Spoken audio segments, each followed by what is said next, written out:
बढ़िया रहेगा।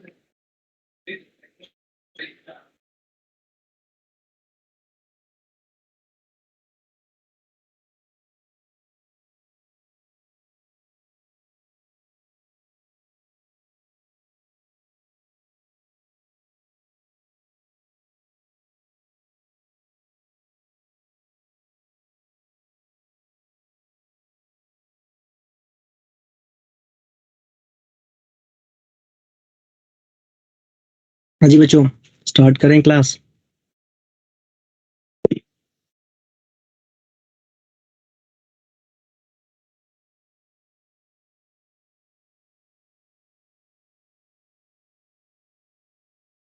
Yes sir.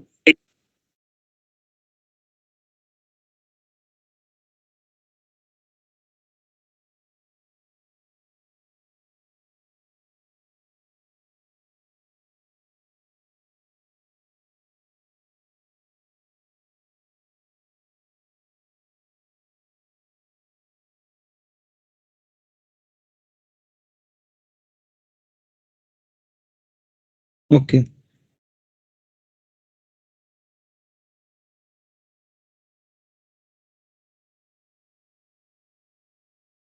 क्या करना है बताओ।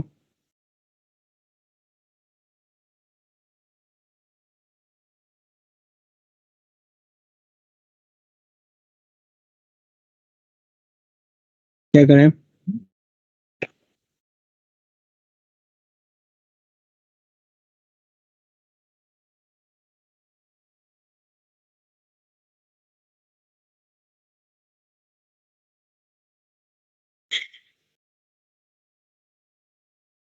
परमुटेशन कॉम्बिनेशन कल किया था, वही करें कंटिन्यू।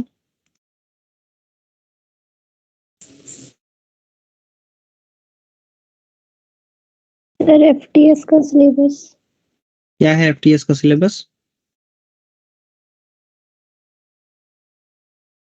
क्या आने वाला है उसमें, पहले बताओ चैप्टर कौन सा आने वाला है। क्वाड्रेटिक, बेसिक अच्छा, मैथ्स और क्वाड्रेटिक और बेसिक मैथ्स और नेक्स्ट सीक्वेंस सीरीज आ रहा है। ट्रिग्नोमेट्री अच्छा, और तो लीनियर कौन सा टीएमआई और कॉम्प्लेक्स टीएमआई? नंबर। टीएमआई तो उतना ज्यादा कुछ खास नहीं है, तो कौन सा चैप्टर कराऊं बताओ। फिर क्वाड्रेटिक से स्टार्ट करते हैं। क्वाड्रेटिक, अच्छा ठीक है, क्वाड्रेटिक इक्वेशन बता देता हूँ आज, चलो। कोशिश करते हैं मेन पॉइंट्स जो हैं वही सारे डिस्कस करते हैं, और कुछ चीजें तुम लोगों को पहले से ही पता होगी तो वो सब स्किप करते हुए क्वाड्रेटिक इक्वेशंस करते हैं। तो क्वाड्रेटिक इक्वेशन के लिए सबसे पहले हम लोग क्वाड्रेटिक इक्वेशन को पढ़ने से पहले क्वाड्रेटिक एक्सप्रेशन को पढ़ते हैं। तो एक्सप्रेशन क्या होता है, एक अलजेब्रिक एक्सप्रेशन को क्या हम कहते हैं, कैसे डिफाइन करते हैं।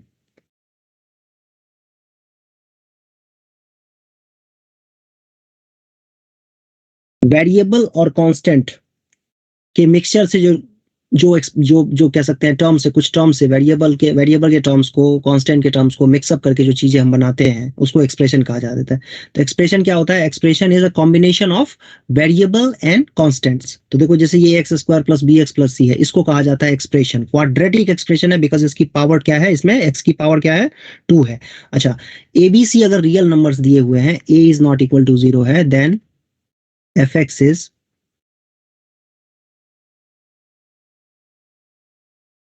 if a is not equal to 0 then fx is called quadratic expression। quadratic expression. अब ये एक्सप्रेशन पे हम क्यों जोर डाल रहे हैं, चैप्टर का नाम तो क्वाड्रेटिक इक्वेशन है, because most of the questions, कई बार क्वेश्चंस जो पूछे जाते हैं वो एक्सप्रेशन पे पूछे जाते हैं। और ऐसा इसलिए क्योंकि ये जो एक्सप्रेशन है, ये एक्सप्रेशन अपने साथ बहुत सारी प्रॉपर्टीज को साथ लेके आता है। जैसे कि सबसे पहली बात तो ये क्वाड्रेटिक एक्सप्रेशन एक पैराबोला को रिप्रेजेंट करता है, जो आप लोगों ने पढ़ा होगा कि पैराबोला को क्यों रिप्रेजेंट करता है भाई, क्योंकि अगर मैं एफ एक्स को वाई कह देता हूँ, सपोज एफ एक्स को हमने वाई कह दिया, y is equal to A x square plus B x plus c, तो इसमें एक्स कहा जाता है इंडिपेंडेंट वेरिएबल और वाई को कहते हैं डिपेंडेंट वेरिएबल। और ज्योमेट्रिकली जो है, geometrically represents a parabola, represents a parabola. अब पैराबोला बनता है, ये भी आप लोगों ने सीख रखा होगा कि कब कैसा पैराबोला बनता है। अगर a ग्रेटर देन 0 है तो अपवर्ड पैराबोला बनेगा, और a लेस देन 0 है तो डाउनवर्ड पैराबोला बनता है। ठीक है, और ये भी आप जानते होंगे कि जैसे कि एक्स एक्सिस को अगर ये कट कर रहा है 2 पॉइंट पे, तो इसमें क्या हो रहा है, d ग्रेटर देन 0 है। अगर मान लो कि टच कर रहा है तो उस केस में d क्या होता है, इक्वल टू 0 होता है। इक्वल टू और 0। हाँ, और इस केस में क्या हो रहा है, d लेस देन 0 है। बाय द वे इस केस में भी लेस देन d 0 ही होगा। अगर पैराबोला एक्स एक्सिस से कोई कांटेक्ट नहीं है, एक्स एक्सिस के साथ पैराबोला का कोई कांटेक्ट नहीं है, तो डिस्क्रिमिनांट क्या होगा, लेस देन 0 होगा। और अगर मान लो कि टच कर रहा है, पैराबोला को एक्स एक्सिस को टच कर रहा है, तो उस केस में d इक्वल 0 होता है। हम ये भी कह सकते हैं कि जो इसके रूट्स होंगे वो क्या होंगे, इक्वल रूट्स होंगे इस केस में, है ना। ऐसे भी सोच सकते हैं इस तरीके से। ये देखो यहाँ पर d क्या है, ग्रेटर देन 0 है। ग्रेटर देन 0 के केस में दो डिस्टिंक्ट रूट्स होते हैं, और upward parabola a greater than 0 और downward parabola a less than 0 होता है। ये हम लोग जानते हैं। ओके हम ये भी जानते हैं इसका वर्टेक्स क्या होता है। इस पॉइंट को क्या कहा जाता है, जो सबसे यहाँ पर कह सकते हैं टॉप मोस्ट पॉइंट या बॉटम मोस्ट पॉइंट, जो सबसे नीचे वाला पॉइंट है, सबसे ऊपर वाले पॉइंट को, जहां पर टर्निंग पॉइंट भी कहा जाता है इसको, तो इसको वर्टेक्स कहा जाता है। ठीक है, और वर्टेक्स का कोऑर्डिनेट क्या होता था, याद करो, minus b by 2a upon 2a minus d upon 4a। 4a ये होता था। ठीक है, और d ऑब्वियसली सबको पता होगा, डिस्क्रिमिनांट किसको कहते हैं, b स्क्वायर माइनस 4ac को डिस्क्रिमिनांट कहा जाता है। तो ये हमारे पास कुछ इंफॉर्मेशन है related to quadratic expression. Quadratic expression जो है ज्योमेट्रिकली पैराबोला को रिप्रेजेंट करता है, पहली बात तो ये। अब ये पैराबोला अलग अलग केसेस में, अलग अलग सिचुएशन में अलग अलग तरीके से हो सकता है, जैसा कि आप देख पा रहे होगे यहाँ पे, है ना। और हाँ, इसमें मैक्सिमम वैल्यू की जब बात करें अगर, तो maximum value of F X is equal to A x square plus B x plus C is minus D by 4a, है ना। जब a की वैल्यू क्या होगी, लेस देन 0 होगी, तब मैक्सिमम वैल्यू निकलती है। और मिनिमम वैल्यू जब a की वैल्यू पॉजिटिव हो, सेम ही वैल्यू आती है, लेकिन ये जब a पॉजिटिव होगी तब मिनिमम वैल्यू निकलेगी। मतलब इस केस में मिनिमम वैल्यू ये है, और मैक्सिमम वैल्यू ऊपर वाले केस में ये वैल्यू मैक्सिमम वैल्यू हो जाती है। ठीक है, अलग अलग केसेस में अलग अलग वैल्यूज निकल करके आती है।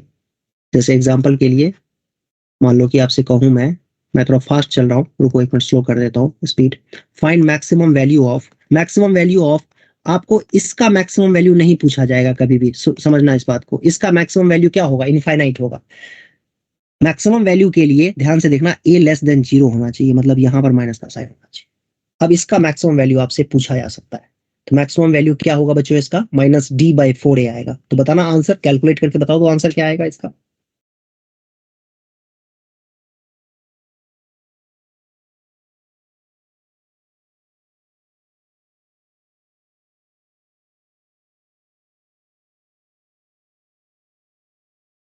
-7/4। Okay, minus D by 4a का मतलब हो जाएगा 4ac minus B square upon में 4a माइनस 17 अपॉन में -8। 17/8 आ रहा है, यही है, 17/8 आ जाएगा। ठीक है, मैक्सिमम वैल्यू इस तरीके से निकाल सकते हैं। माइनस डी बाई 4a होता है। अच्छा, माइनस डी बाई 4a को हम 4ac minus B square by 4a भी लिख सकते हैं, बिकॉज डी क्या होता है, डी होता है बी स्क्वायर माइनस 4ac। तो माइनस डी क्या हो जाएगा, माइनस डी हो जाएगा 4ac माइनस बी स्क्वायर, है कि नहीं। तो इस तरीके से, और फिर अपॉन में 4a भी आएगा, तो ये 4a आ जाएगा, एक ही जगह पे -2 है, तो मैक्सिमम वैल्यू इस तरीके से निकल के आ जाएगी। दैट मींस इसका मतलब ये हुआ कि इसका ये जो पैराबोला होगा, सबसे पहली बात तो डाउनवर्ड पैराबोला होगा, और उस डाउनवर्ड पैराबोला का जो ये टॉप मोस्ट पॉइंट होगा, मतलब मैक्सिमम वैल्यू जो वाई कोऑर्डिनेट की मैक्सिमम वैल्यू होगी, वो वाई कोऑर्डिनेट की मैक्सिमम वैल्यू आ जाएगी 17/8। ओके, तो क्वाड्रेटिक एक्सप्रेशन का मैक्सिमम मिनिमम वैल्यू हम आसानी से फाइंड आउट कर सकते हैं। एक चीज और सीखा होगा आप लोगों ने, साइन ऑफ एबीसी, मतलब हम sign of a b c in a x square plus B x plus c, जबकि एबीसी रियल नंबर्स हैं, तो साइन भी निकाल सकते हो। हालांकि ये रेयरली पूछा जा सकता है, लेकिन जेई मेन में ऐसे क्वेश्चन पूछे जा सकते हैं, अभी भी चांसेस हैं कि इस तरह का क्वेश्चन आ जाए। जैसे कि मान लो बच्चों, ये देखो, इसको देखते ही आपको पता चल रहा होगा कि ए क्या है इसमें। अगर ये a x square plus B x plus c के ग्राफ को अगर रिप्रेजेंट कर रहा है, तो ए इसमें क्या है, साइन, मतलब पॉजिटिव नेगेटिव मैं पूछ रहा हूं आपसे, तो साइन ए का साइन क्या होगा इसमें, greater than 0. ए क्या होगा इसमें? पॉजिटिव होगा। अच्छा एक मिनट, Positive. हाँ सी भी इसमें पॉजिटिव ही होगा। सी क्यों? सी कैसे पता चलता है? तुम ग्राफ को ना थोड़ा सा एक्सटेंड करके देखो वाई एक्सिस को कहाँ पे कट कर रहा है। तो जब मैं एक्सटेंड करूंगा तो ये ऊपर जाकर के कहीं वाई एक्सिस को यहाँ पे कट करेगा। यहाँ पर वाई कोऑर्डिनेट क्या है? भाई तो यही 0, c होगा, बिकॉज वाई कोऑर्डिनेट पे ना, वाई एक्सिस पे ना एक्स कोऑर्डिनेट 0 होता है, 0, c। तो सी जो है यहाँ पे पॉजिटिव है। क्यों पॉजिटिव है? क्योंकि ओरिजिन से ऊपर वाई कोऑर्डिनेट पॉजिटिव होता है। यस और नो? पॉजिटिव होते हैं वैल्यूज वाई कोऑर्डिनेट, तो सी भी पॉजिटिव है। तो हमें ग्राफ को ये देखना होता है कि सी कहां पर कट कर रहा है। अच्छा बी के लिए हम चाहें तो ये देख सकते हैं, बी को हम इस तरीके से मेजर कर सकते हैं कि ये जो कोऑर्डिनेट है वो -b/2a है। तो -b/2a देखो अगर, तो -b/2a आपको क्या दिख रहा है? क्योंकि ओरिजिन के राइट में है, ओरिजिन के राइट में है, नेगेटिव। और नहीं ओरिजिन के राइट में पॉजिटिव होता है Y X coordinate. X coordinate origin के राइट में क्या होता है? एक्स कोऑर्डिनेट पॉजिटिव है कि नहीं? ओरिजिन के राइट में एक्स कोऑर्डिनेट पॉजिटिव होगा, ये लेंथ जो है ये पॉजिटिव होगी, ठीक है। और यही तो -b/2a की लेंथ है, -b/2a, तो -b/2a पॉजिटिव होना चाहिए। अब आपको ना पहले से ही पता है ए पॉजिटिव है, ऊपर देखो देख चुके हैं हम ये पॉजिटिव है। तो कोई मुझे बताओ कि अगर -b/2a पॉजिटिव है और उसमें ए भी पॉजिटिव है तो बी क्या होगा? Negative होगा. Negative. Negative. Yes, B negative होना चाहिए, बिल्कुल सही बात है। तो ए का, बी का और सी का साइन निकल गया ना कि ए और बी और सी क्या होंगे, पॉजिटिव होंगे कि नेगेटिव होंगे, वो निकल के आ गया ना। यही हमें करना था। तो साइन ऑफ एबीसी इस तरीके से निकाला जा सकता है। अपवर्ड डाउनवर्ड पैराबोला को देख करके हम बता सकते हैं कि एबीसी का साइन क्या होगा। जैसे एक फिगर और देख लेते हैं, देखो ये। अब बताओ इसमें ए क्या दिख रहा है आपको? Negative दिख रहा है. सी क्या है? C भी negative होगा. सी भी नेगेटिव। निगेटिव होगा, यहाँ पर कट कर रहा है। यस। अच्छा जो ये जो पॉइंट है, मतलब ये जो एक्स कोऑर्डिनेट है इसका, ये -b/2a होता है। अच्छा -b/2a क्या दिख रहा है बताओ? अब positive दिख रहा है. नेगेटिव। -b/2a नेगेटिव है। क्यों? क्योंकि -b/2a ओरिजिन के लेफ्ट में है, लेफ्ट में, ध्यान से देखो, मैंने ओरिजिन सब के लिख लेफ्ट। हाँ -b/2a लेस देन 0 है। अब सुनो, -b/2a लेस देन 0 है और a भी लेस देन 0 है, तो सोच के बताओ कि b क्या होगा फिर, पॉजिटिव होगा कि नेगेटिव होगा? पॉजिटिव। negative. पॉजिटिव। सोच लो पहले, अच्छे तरीके से सोच लो। आंसर बच्चों ने, अब दो ही बातें हो सकती है, पॉजिटिव नेगेटिव, तो कुछ बच्चों ने सही बोला है, कुछ बच्चों ने गलत बोला है। सोच के बताओ आंसर। फिर negative होगा. नेगेटिव होगा? Yes sir. पॉजिटिव। इसमें a नेगेटिव है, ठीक है। a अगर नेगेटिव है तो मान लो मैंने दोनों साइड में a से मल्टीप्लाई कर दिया, दोनों साइड में 2a से मल्टीप्लाई कर देते हैं। तो 2a से जब मल्टीप्लाई करूंगा तो राइट साइड में जब 2a से मल्टीप्लाई करूंगा तो मुझे ये बताओ, क्योंकि a नेगेटिव है तो साइन पलट नहीं जाएगा, साइन बदल नहीं जाएगा यहाँ पे? नहीं समझे बात को? चलो दोबारा समझा देता हूँ। मैं ये कहना चाह रहा हूँ तुमसे कि हमें पता है कि हम नेगेटिव साइड में इनइक्वालिटी को मल्टीप्लाई करते हैं। मैं मान लो कि दोनों साइड में मैंने 2a से मल्टीप्लाई कर दिया, है ना, 0 × 2a। क्या ये सही है लिखना? ऐसा लिखना सही है? दोनों साइड में हम 2a से मल्टीप्लाई कर सकते हैं, बिल्कुल कर सकते हैं, कोई प्रॉब्लम नहीं है। लेकिन अगर नेगेटिव नंबर से इनइक्वालिटी में मल्टीप्लाई करते हैं ना तो साइन बदल जाता है। तो ये नेगेटिव ही तो है, a अगर नेगेटिव है तो 2a भी तो नेगेटिव होगा। तो ये जो लेस देन का साइन था, अब ये कैसा साइन बन जाएगा? ग्रेटर का। और ये 2a कैंसिल हो गया, सो -b ग्रेटर देन 0 आ जाएगा, बिकॉज 0 × 2a 0 ही होगा। अच्छा -b अगेन ग्रेटर देन 0 आ रहा है, तो एक काम करते हैं, क्यों ना हम फिर से -1 से मल्टीप्लाई कर दें। तो -1 से जब मल्टीप्लाई करेंगे तो फिर से साइन बदल जाएगा, और -1 से 0 को मल्टीप्लाई करने पे तो 0 ही आएगा। तो ये b की वैल्यू क्या आ गई? लेस देन 0 आ गई। सो अगर कोई कह रहा था लेस देन 0 तो सही था, और जो कह रहा था कि नहीं पॉजिटिव है वो गलत था। आया समझ में बच्चों? बोलो। Yes sir. ओके ठीक है। ओके, इसमें बताना कि ए क्या है? पॉजिटिव। सी क्या है? 0 है सी। जब भी ओरिजिन से पास होगा कर्व तो सी क्या हो जाएगा? 0 हो जाएगा। तुम इसको देख करके ये नहीं बता सकते कि अल्फा और बीटा, यही अल्फा है और यही बीटा है, और अल्फा बीटा बाय द वे क्या होता है, सी बाय ए होता है। इसमें अल्फा बीटा सी बाय ए है, लेकिन साफ साफ दिख रहा है कि अल्फा 0 है और बीटा कुछ है पता नहीं क्या है, लेकिन कुछ तो है। अल्फा की वैल्यू लेकिन 0 है, तो अल्फा इंटू जी मतलब 0 इंटू बीटा क्या हो जाएगा, 0 ही हो जाएगा, तो सी की वैल्यू क्या हो जाएगी, 0 हो जाएगी। ठीक है, अच्छा हाँ, माइनस ये इसके लिए बी के लिए हमें थोड़ी सी मेहनत करनी पड़ेगी। माइनस बी बाई 2a की वैल्यू हमें दिख रहा है यहाँ पर कि पॉजिटिव है। क्यों पॉजिटिव है, क्योंकि ओरिजिन के राइट में है, ओरिजिन के राइट में एक्स कोऑर्डिनेट पॉजिटिव ही होता है। तो अब इसमें ये भी पता है हमें कि ए जो है पॉजिटिव है, तो दोनों साइड में अगर मैं मान लो मैंने 2a से मल्टीप्लाई कर दिया तो कोई फर्क नहीं पड़ेगा। ठीक है, तो माइनस बी ग्रेटर देन 0 आ जाएगा, लेकिन फिर से माइनस से मल्टीप्लाई कर दूंगा तो लेस देन 0 आ जाएगा, सो बी लेस देन 0 आ गया। आई होप ये समझ में आ गया होगा आप लोगों को। बोलो, कोई कंफ्यूजन तो नहीं Yes, किसी को? ठीक है, नो सर। यस। अच्छा, कोई मुझे ये बताओ इसका इसका क्या मतलब है, इसमें एबीसी क्या होगा? ये वर्टेक्स है, A A greater positive, than 0. A greater than 0, C क्या है, लेस देन 0। पैराबोला than कहाँ कट 0. कर रहा है, एक्स एक्सिस को, X sorry I am sorry Y axis Negative को, y-axis. नेगेटिव वाई एक्सिस में कट कर रहा है, तो सी लेस देन 0 हो जाएगा। अच्छा, वर्टेक्स अगर वर्टेक्स क्या होता है by the way, minus B by 2a comma minus D by 4a। अगर वर्टेक्स अगर वाई एक्सिस पे है तो हमें पता है कि वाई एक्सिस पे एक्स कोऑर्डिनेट 0 होता है, वाई एक्सिस पे एक्स कोऑर्डिनेट 0 होता है, दैट मींस कि बी की वैल्यू 0 होगी, तो बी यहां पर 0 हो गया। यस, हमने क्या समझा यहां पर कि भाई ए तो कभी 0 हो नहीं सकता a x square plus B x plus c में, लेकिन बी 0 हो सकता है कब, जब वर्टेक्स पैराबोला का वाई एक्सिस के ऊपर हो तब। सी कब 0 हो जाएगा, सी तब 0 होगा जब पैराबोला ओरिजिन से पास हो रहा हो तब। ठीक है, तो सी 0 हो जाएगा, नहीं तो बाकी एबीसी कुछ भी आ सकता है, पॉजिटिव नेगेटिव नेगेटिव पॉजिटिव कुछ भी आ सकता है, सारे केसेस ओपन है। समझ गए बच्चों? Yes, sir. ओके, अब हमें पता है इक्वेशन की जहां तक बात करें तो equation A x square plus B x plus C is equal to 0। इसके रूट्स अगर अल्फा और बीटा लेट कर लेते हैं हम, ये अगर रूट्स हैं बच्चों, तो आप सबको पता होगा अल्फा प्लस बीटा क्या होता है, बताओ क्या होता है? क्या ये बात सही बात है? अल्फा बीटा निकलता कैसे, पता है ना Yes. सबको? Yes, sir.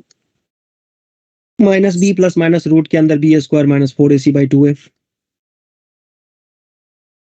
और alpha plus beta minus B by a होता है और alpha beta c by a होता है। अच्छा, अल्फा माइनस बीटा का मॉडुलस कितना होगा? Root d by Under a. root D upon mod A.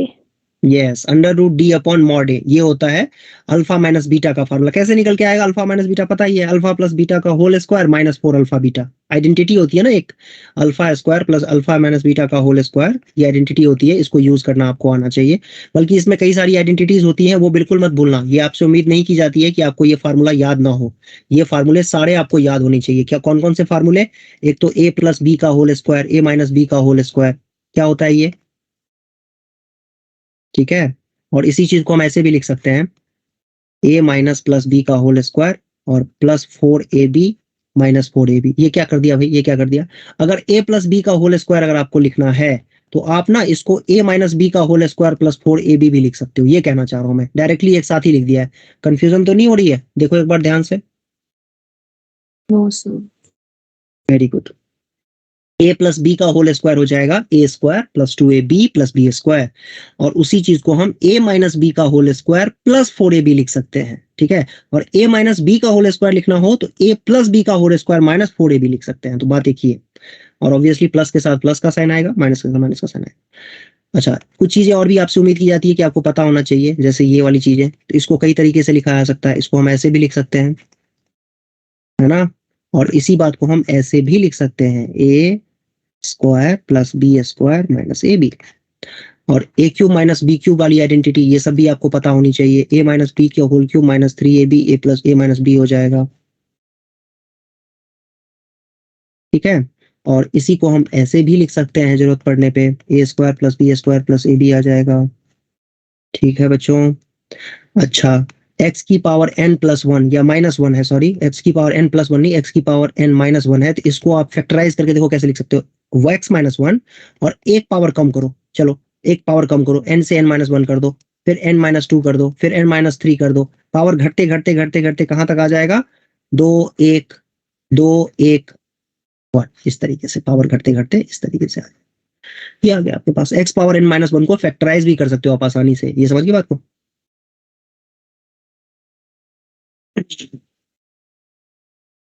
इस तरीके से लिख सकते हो। तो कई सारी आइडेंटिटीज होती है जो आपको याद होनी चाहिए। कुछ और आइडेंटिटीज जैसे x square, x power 4 plus x square plus 1, पता है आपको इसको फैक्टराइज किया जा सकता है। बिल्कुल, कैसे? देखो इसका फैक्टराइजेशन बड़ा आसान होता है। ये कुछ मैं ऐसी चीजें लिख रहा हूँ जो आपको याद रहनी चाहिए, पता होनी चाहिए, तो इससे काम आपका आसान हो जाएगा। इससे आपका काम आसान हो जाएगा, चीजों को सॉल्व करने में हेल्प मिलेगी आपको क्वाड्रेटिक इक्वेशन में। कुछ आइडेंटिटीज इसमें जरूरी है, आपको याद रहना चाहिए, पता होना चाहिए। Okay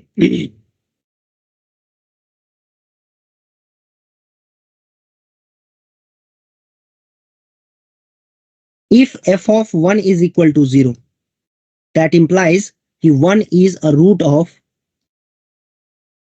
ax square plus bx plus c is equal to 0, and obviously other root will be c by a।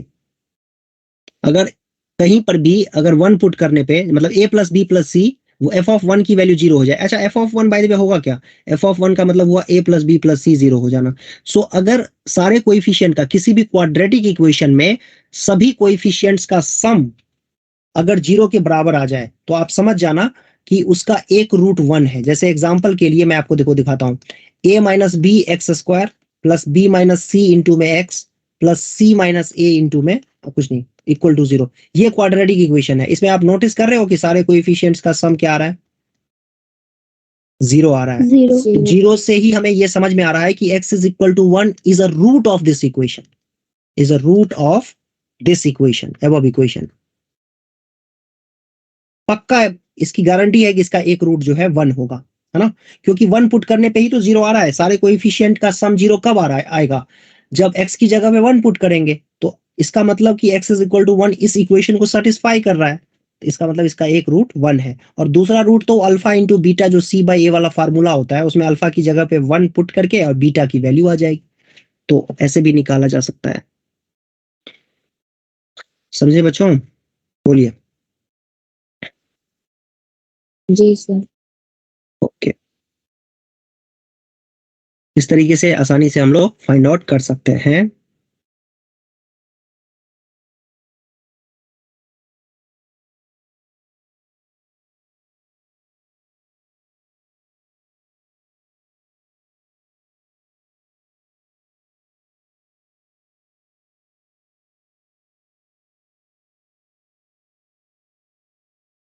देखो, nature of roots, nature of roots आप लोगों ने पढ़ा हुआ, थोड़ा बहुत बताओ मुझे, आइडिया दो इसका, क्या क्या होता था? डिस्क्रिमिनेंट अगर ग्रेटर देन 0 होता था तो क्या कहते थे? Real roots. Roots are real and कहते थे। डिस्टिंक्ट। Distinct. डिस्टिंक्ट मतलब अलग अलग। ग्राफ कैसा बनता था? इस तरीके का ग्राफ बनता था, या ऐसा भी बन सकता था, नीचे की तरफ पैराबोला बनता।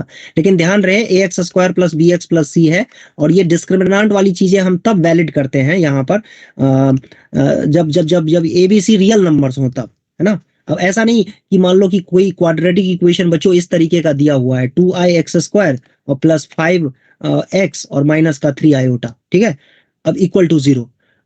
अब इसका डिस्क्रिमिनेंट एक बार निकाल के देखो तो क्या निकल करके आ रहा है? डिस्क्रिमिनेंट आ जाएगा b² minus 4ac, I am sorry यहाँ पर प्लस का साइन कर देता हूँ, ठीक है, माइनस 4a और इंटू में c, ये आ जाएगा।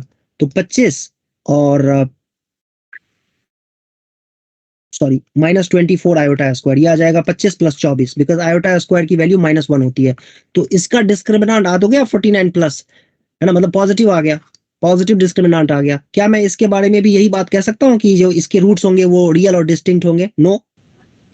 तो सर क्यों? क्यों? इसको निकाल के देखो तो सही, इसका रूट निकाल के देखो तो सही, आयोटा में आएगा। तो रियल कहाँ आया? आयोटा में आ रहा है, तो इसका मतलब पक्की बात है रियल नहीं है।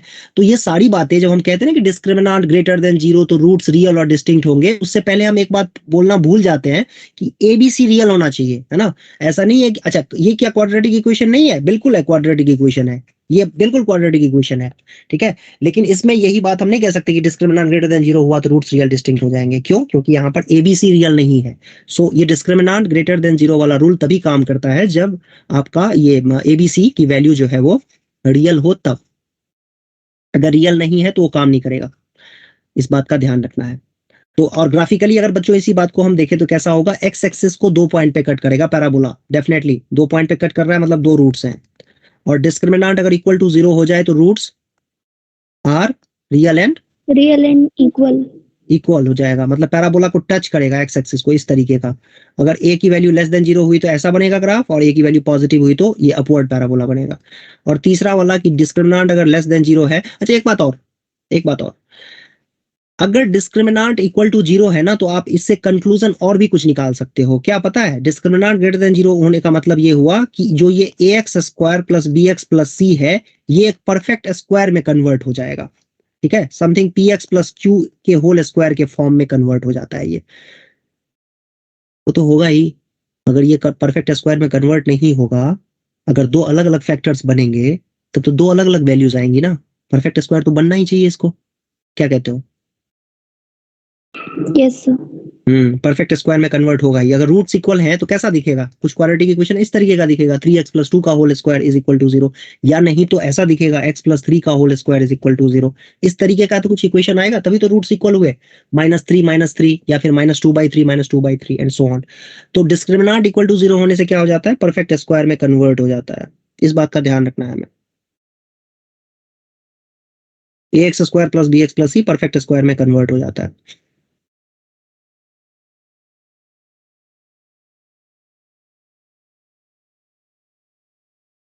और डिस्क्रिमिनेंट अगर लेस देन 0 हुआ, then roots are non real.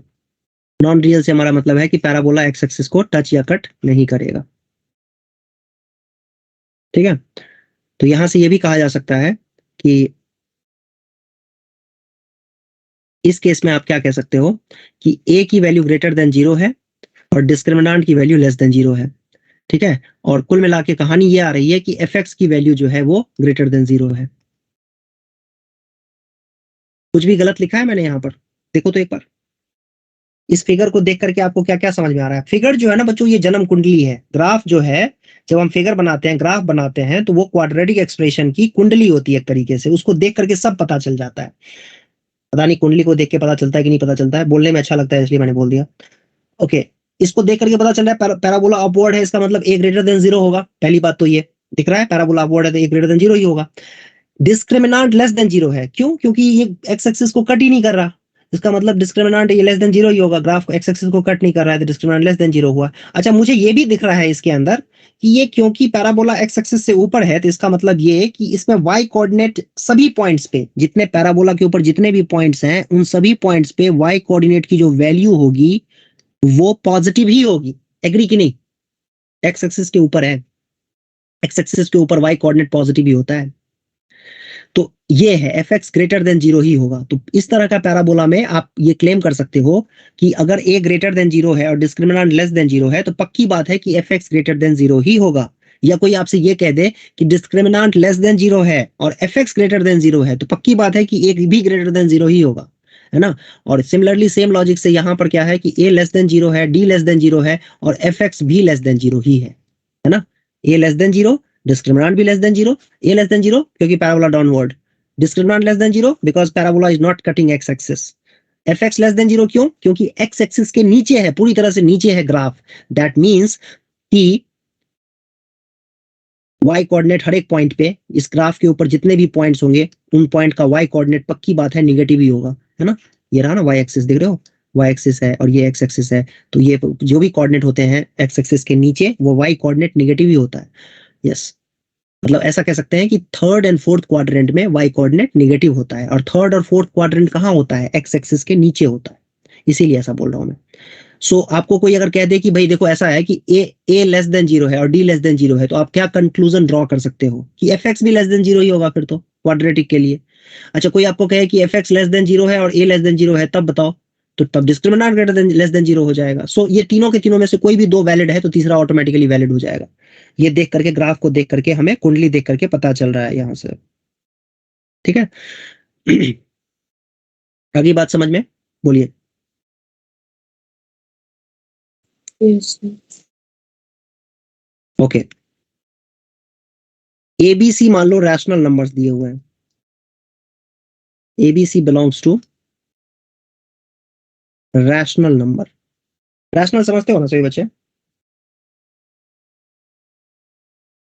Ji sir. P by Q के फॉर्म में,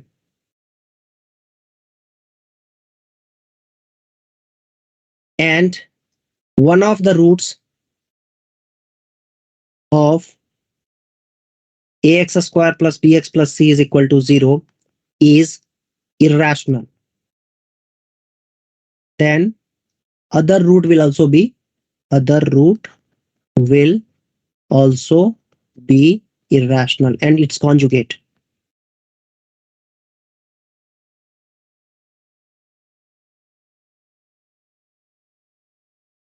इसका क्या मतलब हुआ?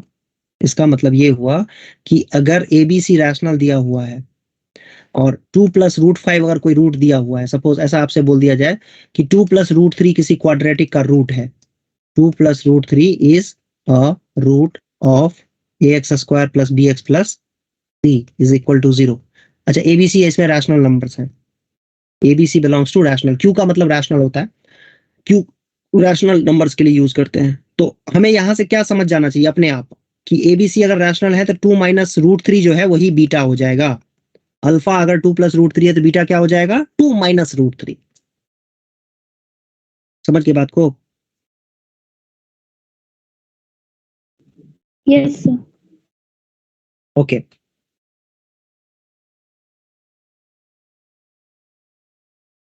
सर मुझे नहीं समझ में आया। तुम्हें नहीं आया समझ में? यहां पर एक चीज मिस कर गया मैं लिखना. D is not a perfect square. D is not a perfect square. अब समझ में आया? अभी भी नहीं आया.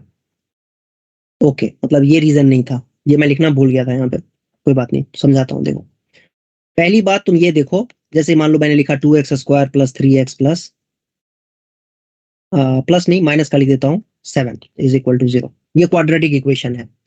इसमें सारे कोएफिशिएंट्स रैशनल हैं. पहले तो ये चेक करो सारे कोएफिशिएंट्स रैशनल है. कोएफिशिएंट से मेरा मतलब होता है A, B एंड C. क्या वो रैशनल नंबर्स हैं? बिल्कुल बिल्कुल है. फिर D चेक करो, डिस्क्रिमिनांट चेक करो, तो B स्क्वायर माइनस 4AC ये आ जाएगा 9 प्लस 56 दैट इज 65. क्या ये परफेक्ट स्क्वायर है? No. Perfect No, square sir. है क्या? नो. तो अगर ये परफेक्ट स्क्वायर नहीं है और ABC रैशनल भी है तो इसके दोनों रूट्स जो होंगे वो इरैशनल होंगे. ठीक है, दोनों रूट्स क्या होंगे? इरैशनल होंगे और एक दूसरे का कंजुगेट होगा. मतलब एक अगर 2 प्लस रूट 3 जैसा है तो दूसरा 2 माइनस रूट 3 होगा. कैसे? निकाल के दिखाता हूं. देखो, फार्मूला क्या होता है क्वाड्रेटिक रूट को निकालने का? -3 plus minus under root 65/2a. तो अब मुझे ये बताओ, तुम्हें नहीं लग रहा है कि एक रूट अगर ऐसा आ रहा है तो दूसरा रूट ऐसा आ रहा है? क्या ये सही है? कंजुगेट है कि नहीं एक दूसरे के? देख रहे हो यहाँ पर प्लस का साइन लगा हुआ है, एक दूसरे माइनस का साइन लगा हुआ है. आ रहा है ना कंजुगेट? समझ में आया? Sir. एक दूसरे का कंजुगेट होगा. तो मतलब यहां से ये कहने का मतलब ये हुआ कि बिना रूट निकाले भी हम ये क्लेम कर सकते हैं कि अगर एक रूट जो है अगर मान लो इरैशनल है तो दूसरा भी इरैशनल होगा. दो बातें ध्यान रखनी है बस, कि एक तो ना ABC रैशनल होना चाहिए तभी ये बातें वैलिड है, नहीं तो वैलिड नहीं है. और दूसरी बात ये कि डिस्क्रिमिनांट परफेक्ट स्क्वायर नहीं होना चाहिए. अच्छा, अब तुम खुद ही सोचो, डिस्क्रिमिनांट अगर परफेक्ट स्क्वायर हो जाता, जैसे यहाँ 65 आ रखा है, इस 65 की जगह पे अगर 64 आ गया होता तो रूट्स तो फिर रैशनल हो जाते, है कि नहीं? Yes, sir. यस. तो रैशनल रूट के लिए भी यही कंडीशन हम कह सकते हैं कि इफ ABC रैशनल है, ABC belongs to rational number, discriminant is a perfect square. Discriminant एक परफेक्ट स्क्वायर होता है, लाइक 64 एक परफेक्ट स्क्वायर नंबर होता है. Then roots are rational. तो इरैशनल रूट कब होगा बच्चों? आपसे कोई पूछे कि कोई क्वाड्रेटिक इक्वेशन के ना रूट्स इरैशनल कब होंगे ये बताओ, तो तुम उसको ये आंसर दे सकते हो कि देखो ऐसा है कि ax square plus bx plus c में ना ABC को रैशनल होना पड़ेगा और डिस्क्रिमिनांट अगर परफेक्ट स्क्वायर नहीं है, डिस्क्रिमिनांट कोई भी पॉजिटिव नंबर है लेकिन परफेक्ट स्क्वायर नहीं है, तो उसके रूट्स इरैशनल होंगे, है ना. और उसको ये भी बता देना, सुनो भाई साहब, ऐसा है कि इरेशनल ही नहीं होगा, रूट्स इरेशनल ही नहीं होगा, कंजुगेट में आएगा. मतलब एक रूट अगर suppose alpha plus root beta है तो दूसरा अल्फा माइनस रूट बीटा हो जाएगा. ठीक है, और उसके साथ एडिशनल इंफॉर्मेशन आप ये भी बता दे सकते हो कि अगर एबीसी रैशनल नंबर्स हैं और डिस्क्रिमिनेंट परफेक्ट स्क्वायर है तो रूट्स फिर रैशनल हो जाएंगे, ठीक है। लेकिन एबीसी रैशनल नहीं है, अगर इरेशनल भी है, उसके अंदर मिक्सअप हो रखा है कि ए इरेशनल है और बी रैशनल है, इस तरीके से अगर तीनों रैशनल नहीं है तो नो कमेंट, कुछ नहीं कह सकते हैं, कुछ भी हो सकता है। समझे बात को? ये है रिजल्ट। जबरदस्ती का एक रूल और लिख लो चाहो तो, अगर ए बी सी, ए की वैल्यू 1 है और बी और सी जो है नेचुरल नंबर्स हैं और बी स्क्वायर माइनस 4 सी परफेक्ट स्क्वायर है, देन रूट्स आर इंटीजर्स। तो रूट जो रैशनल की बजाय क्या बन जाएगा? इंटीजर्स बन जाएगा। ए की वैल्यू अगर 1 है और बी और सी नेचुरल नंबर है, मतलब a x square plus B x plus c में अगर आपको ए की वैल्यू कर दी जाए 1 और ये बी और सी को कर दो नेचुरल नंबर, नेचुरल नंबर्स, और इतना ही नहीं, बी स्क्वायर माइनस 4 सी को आप परफेक्ट स्क्वायर भी कर दो, इसको आप परफेक्ट स्क्वायर बना दो। परफेक्ट स्क्वायर का मतलब क्या होता है पता है? 0, 1, 4, 9, 16, 25, ये सारे परफेक्ट स्क्वायर कहलाते हैं। इनफैक्ट परफेक्ट स्क्वायर में हम चाहें तो 25/4 को भी परफेक्ट स्क्वायर में काउंट कर सकते हैं, बट वो इंटीजर में नहीं है। 25/4 भी परफेक्ट स्क्वायर है बट इंटीजर में नहीं है। यस, तो बी स्क्वायर माइनस 4 सी परफेक्ट स्क्वायर हो जाए और ए की वैल्यू 1, बी की वैल्यू और सी की वैल्यू नेचुरल नंबर हो जाए तो रूट जो है वो इंटीजर हो जाएंगे। जैसे आप ऐसे सोच के देखो, कुछ भी एग्जाम्पल के लिए सोच के देखो, एक्स स्क्वायर ले लिया हम लोगों ने और यहां पर ना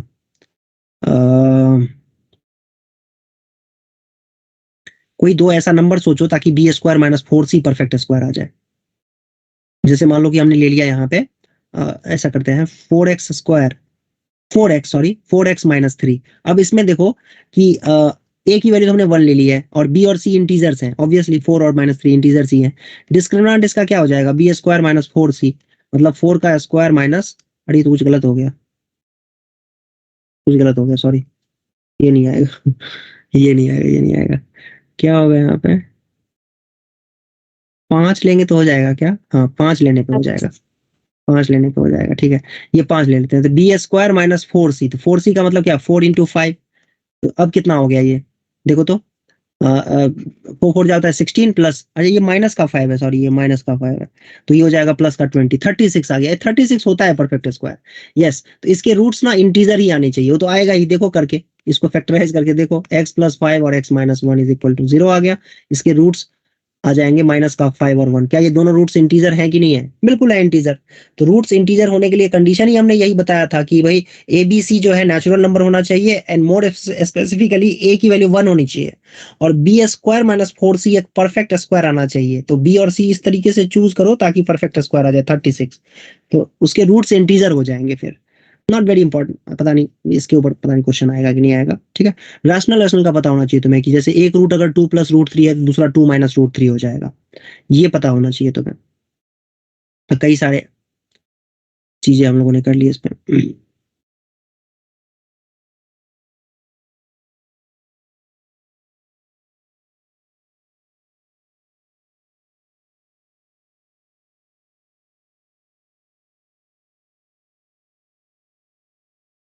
चलो इसी बात पे क्वेश्चन करते हैं, इसी टॉपिक के ऊपर, जस्ट जो अभी अभी किया है इसके ऊपर।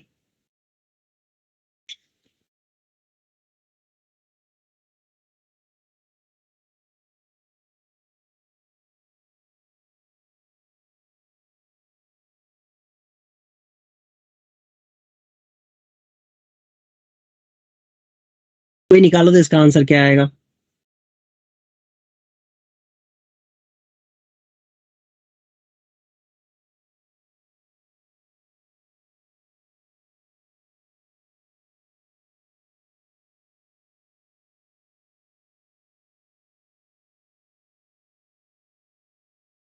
तुम एक बार ट्राई करो, ठीक है, तब तक मैं चाय पीता हूँ।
आया बच्चों?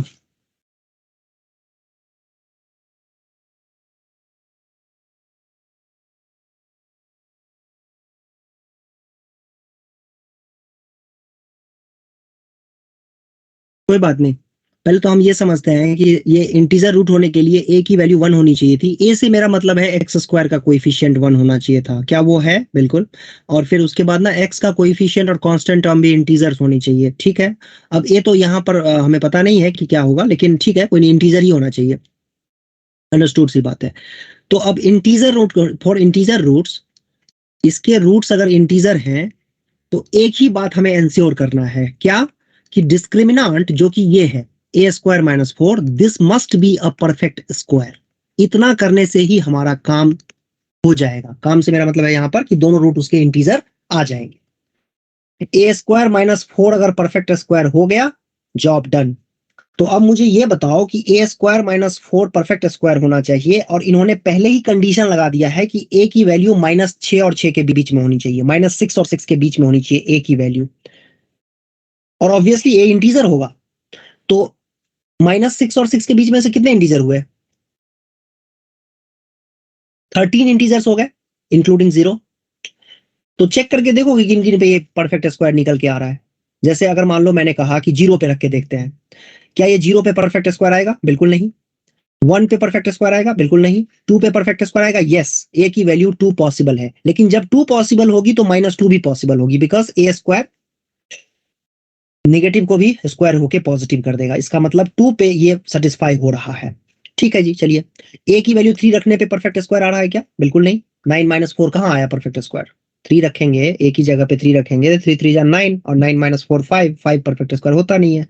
4 रख के, 4 4 जा 16 - 4 ना। 5 रख के, 5 5 जा 25 - 4 21 आ रहा है, नो। 6 रखेंगे तो 36 - 4 32 नहीं। इसका मतलब ले दे करके यही दो वैल्यूज हैं जिन पे ये परफेक्ट स्क्वायर बन रहा है। That means a square minus 4 zero आ रहा है, और ए स्क्वायर माइनस 4 एक जीरो आना परफेक्ट स्क्वायर ही हुआ, because zero is a perfect square. So यही दो वैल्यूज पॉसिबल हैं। हो गया जी, यही आंसर है इसका। ए बिलोंग्स टू 2 - 2। आगे समझ? जी सर। ओके।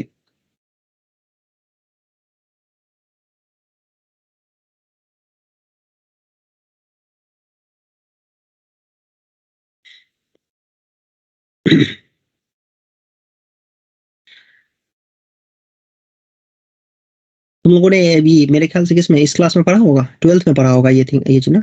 जैसे मान लो ए एक्स स्क्वायर है, a x square plus b y square plus 2h(x(y) plus 2g(x) plus 2f(y) plus c is equal to 0, इसको क्या कहते हैं? Is called worker. Second degree equation of, general equation of second degree कहा जाता है इसको।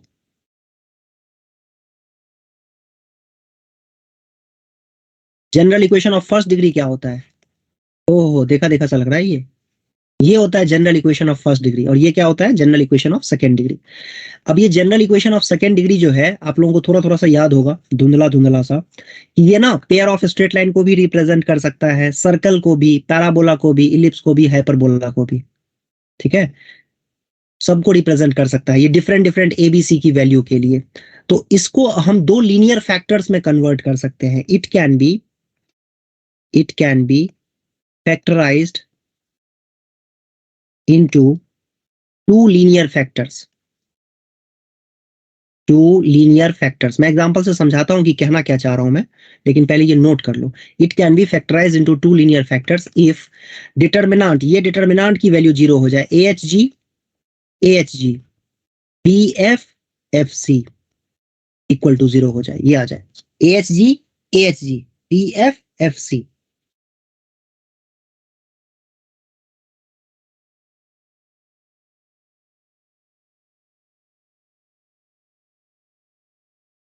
क्या क्या लोग उल्टे सीधे तरीके से इसको याद करवाते हैं।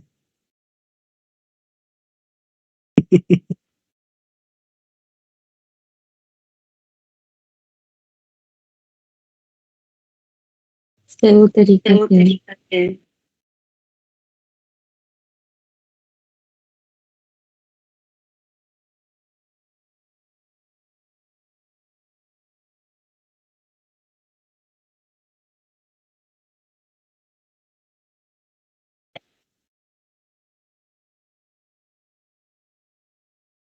अजीब लग रहा है। No sir. बना रहा हूँ, जनरेट कर रहा हूँ फार्मूला, वो डायलॉग जनरेट कर रहा हूँ क्या होता है। पहले एबीसी लिख लो, फिर एच एच एक साथ लिख दो, एफ एफ एक साथ लिख दो, साइड साइड में हाँ जी हो गया। हाँ, सिमेट्रिक जैसा है नहीं ये।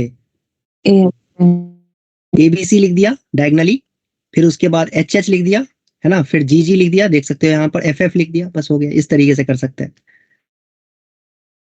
सर हम लोग को तो सर बताया थे कि all hostel girls having best friend go for चाय।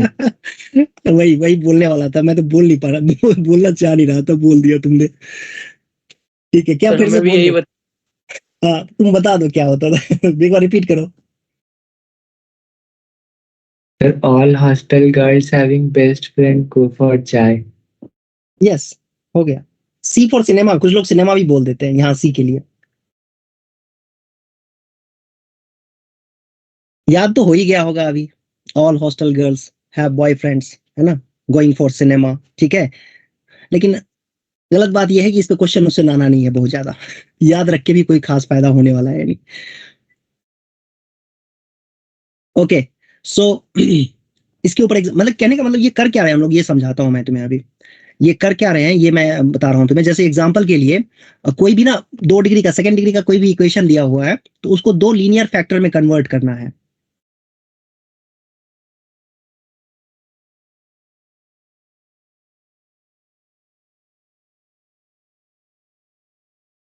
अरे क्या हो गया, ये रुक जाओ, स्टक हो गया।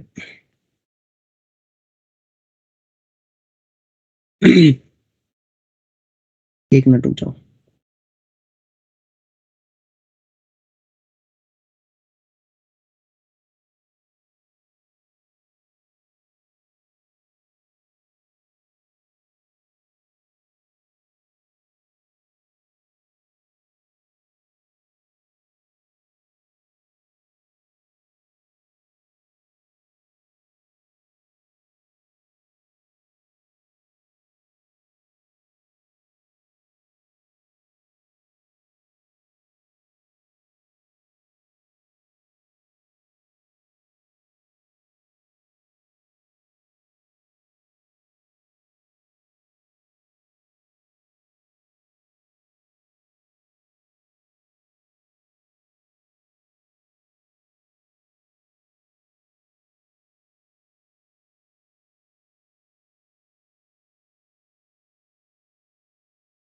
एक मिनट रुक जाओ, ये पता नहीं क्या हो गया, प्रॉब्लम हो रही है।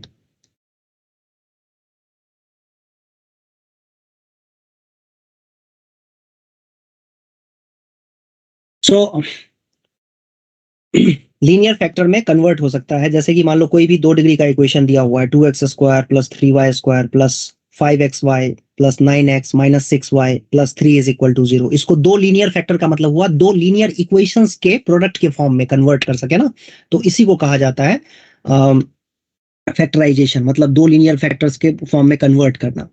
तो एक एग्जांपल देता हूं मैं।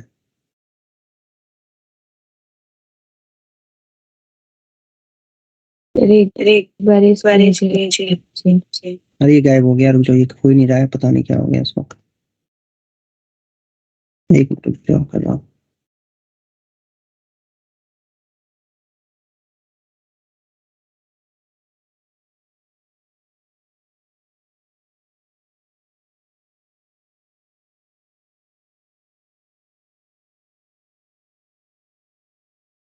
अभी आ रही है स्क्रीन? Yes sir.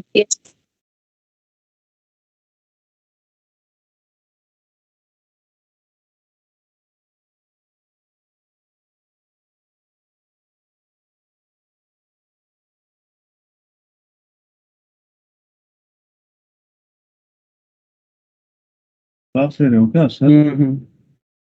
हाँ।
पता नहीं क्या हुआ।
मैं दोबारा रिज्वाइन कर रहा हूँ, ठीक है? रिज्वाइन कर रहा हूँ, 5 मिनट टाइम लगेगा अभी। देखो, रुक जाओ थोड़ी देर।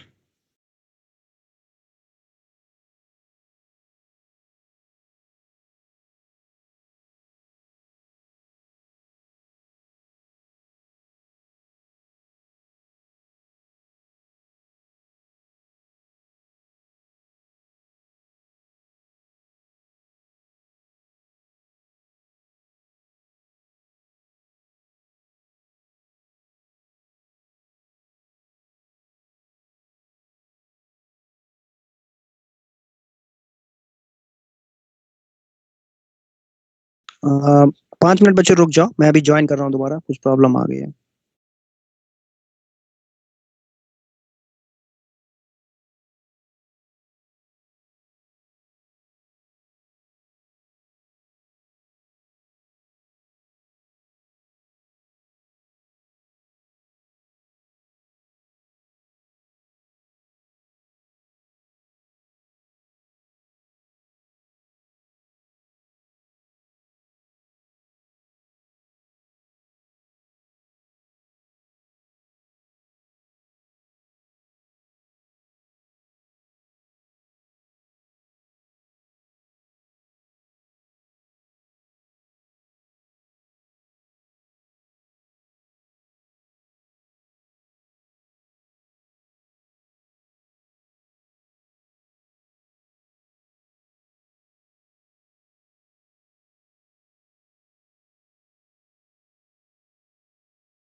एग्जाम कब होने वाला है तुम लोगों का? 20. अच्छा, ये 20 को ही आएगा ये क्वाड्रेटिक और जो चैप्टर्स बता रहे Yes, थे sir. पीएमआई। ओके,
सो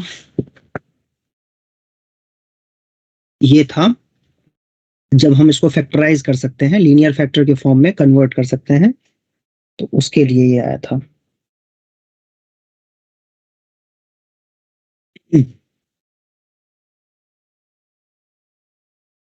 अब मत प्रॉब्लम करना भाई।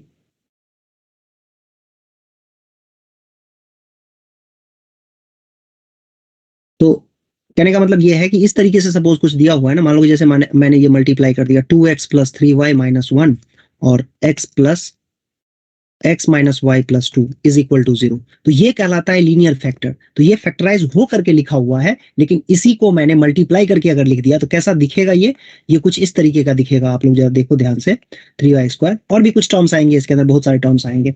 सो ऐसा कोई एक्सप्रेशन अगर दिया हुआ है तो उसको दो लीनियर फैक्टर में, मतलब इस तरह के फैक्टर्स में कन्वर्ट करने के लिए कंडीशन क्या होती है? तो कंडीशन ये होती है AHG BF FC। इस तरीके से ये फॉर्मूला काम करता है।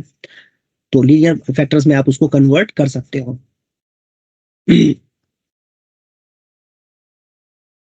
नेक्स्ट है इसमें, नेक्स्ट टॉपिक इसमें जो कर सकते हैं, ये सब बहुत ज्यादा ऐसा नहीं है कि इसके ऊपर इंपॉर्टेंट। हाँ, क्वेश्चन आ सकता है, क्वेश्चन आएगा तो बड़ा स्ट्रेट फॉरवर्ड क्वेश्चन आएगा, कुछ उसमें मिसिंग नंबर डाल देंगे और आप क्वेश्चन में पूछा जाएगा कि भाई के की वैल्यू बताओ क्या होगी। ठीक है, कि अगर उसको दो लीनियर फैक्टर में कन्वर्ट किया जा सकता है तो के की वैल्यू बताओ कि क्या हो जाएगी। अच्छा, कुछ क्वेश्चन इस तरीके के होते हैं जहां पर कि आपको रेंज फाइंड आउट करना आता है। ये क्वाड्रेटिक में ही काउंट होता है, बट आपको इसमें रेंज फाइंड करने के लिए कहा जाता है। आई थिंक सभी बच्चों ने कर रखा होगा लास्ट ईयर। देखो इस तरीके का रैशनल फंक्शन का रेंज फाइंड करने के लिए हमें कहा जाता था। याद करो, ऐसा क्वेश्चन किया होगा आप लोगों ने डेफिनेटली। Yes, sir. ठीक है, इस तरीके का Yes, क्वेश्चन sir. कैसे करते थे? वाई लेट करके, याद आया? वाई लेट करके इसको सॉल्व किया जाता था कि इसको हम पहले क्या करते थे, वाई के इक्वल लेट कर लेते थे और फिर क्वाड्रेटिक बना करके और फिर वाई की वैल्यू पे कंडीशन लगा देते थे, x² y xy + 1 क्रॉस, इसको वाई के इक्वल लेट करके और उसके बाद ना एक्स में क्वाड्रेटिक इक्वेशन बना देते थे। कैसा दिखता था ये? ध्यान से देखो, आपको क्वाड्रेटिक कुछ इस तरीके का, वाई था सॉरी, यस y था। इस तरीके से इक्वेशन मिल जाएगी हमें। अब क्योंकि x कोई भी रियल नंबर हो सकता है, x तो कोई भी रियल नंबर है, तो x कोई रियल नंबर है तो इसका डिस्क्रिमिनेंट ग्रेटर देन या इक्वल टू 0 आता था। और डिस्क्रिमिनेंट कैसे निकलेगा, इसमें ना y कांस्टेंट की तरह काम करेगा। तो बी स्क्वायर, बी की जगह पे ध्यान से देखो तो आपको y प्लस 1 बनता हुआ दिख रहा होगा। तो बी स्क्वायर माइनस 4a और c का मतलब y माइनस 1, ये ग्रेटर देन इक्वल टू 0 होना चाहिए। अब ना ये जो आपको दिख रहा होगा ये y square plus 2y plus 1 minus का 4y स्क्वायर और प्लस का 4 ग्रेटर इक्वल देन 0। थोड़ा सा और इसको हम सिंप्लीफाई करके अगर लिखना चाहें तो ऐसा कुछ दिखेगा, 3y स्क्वायर माइनस का 2y माइनस का 5 लेस देन इक्वल टू 0। ये लेस देन इक्वल क्यों हो गया भाई, क्योंकि हमने सबको शिफ्ट कर दिया दूसरे साइड में, या यूं कहें माइनस से मल्टीप्लाई कर दिया है सब दोनों साइड में। अब ना ये फैक्टराइज हो रहा होगा, जहां तक मुझे लगता है फैक्टराइज हो रहा होगा। ध्यान से देखना क्या हो रहा है। क्या ये सही है? नहीं है सही। अब सही है नहीं। अब सर फर्स्ट स्टेप में y माइनस 1 आएगा। माइनस 1 फर्स्ट स्टेप में क्या आएगा? y y minus minus- 1 y आएगा minus जो 1। constant है और x सेकंड में? square। सेकेंड में 3y प्लस 5। Yes. सर शुरुआत में ही जब आपने फर्स्ट स्टेप करा है x स्क्वायर y माइनस 1 आएगा, वो उधर की साइड जाएगा ना। अच्छा अच्छा, पहले स्टेप में ही कह रहे हो ना। हाँ, ये जो एक्स स्क्वायर का जी। कोएफिशिएंट है उसमें ना। यस, सही बात है। Yes sir. यहीं पे गलती हो गई, यहीं पे गलती हो गई। या माइनस का 1 आ जाएगा और बाकी ठीक है। हाँ ठीक है, बाकी सही है। Yes. तो यहाँ पर y माइनस 1 का होल स्क्वायर आ जाएगा। तो यहाँ पर ना माइनस का 2y हो जाएगा, और माइनस के 2y होने की वजह से ये प्लस का 2y आ जाएगा। ओके, और फिर अब सही है देखो, ठीक है। Yes, less than equal to 0। इसको कैसे सॉल्व करेंगे? इसको सॉल्व करने का तरीका होता है वेवी कर्व, -5/3 और 1। ऑब्वियस सी बात है, पॉजिटिव आएगा निगेटिव आएगा, पॉजिटिव आएगा। हमें निगेटिव चाहिए, तो y की वैल्यू कहां से कहां तक हो सकती है? -5/3 से लेकर के 1 तक। यही है, तो y की वैल्यू यहीं से यहां तक आ सकती है। और y हमने किसको लेट किया था? उस पूरे रैशनल एक्सप्रेशन को लेट किया हुआ था। x square minus x plus 1 upon में x square minus x plus 1 को y लेट किया हुआ था। तो y की वैल्यू यहां से निकल के आ गई। इसका तरीका याद होगा आप लोगों को, y लेट करके फिर क्वाड्रेटिक बना के फिर डिस्क्रिमिनेंट निकाल के इस तरीके से निकलता था।